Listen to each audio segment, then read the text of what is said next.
Как обезопасить себя от коронавируса? Специалисты рекомендуют соблюдать меры профилактики и на рабочем месте.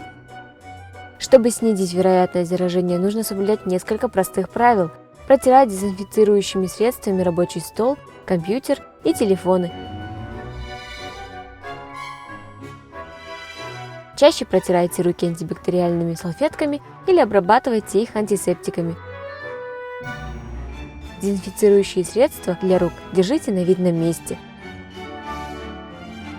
После похода на улицу и перед едой тщательно помойте руки в теплой воде с использованием антибактериального мыла. На рабочем месте вы должны соблюдать гигиену кашля и чихания. Необходимо использовать носовой платок или салфетку. После использования салфетки нужно выбросить ее в закрытое ведро.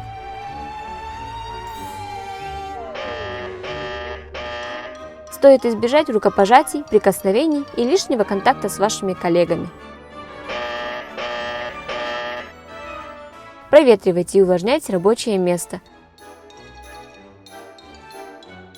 Если вы почувствовали недомогание, у вас появился кашель или насморк, вам лучше пойти домой и обратиться к врачу.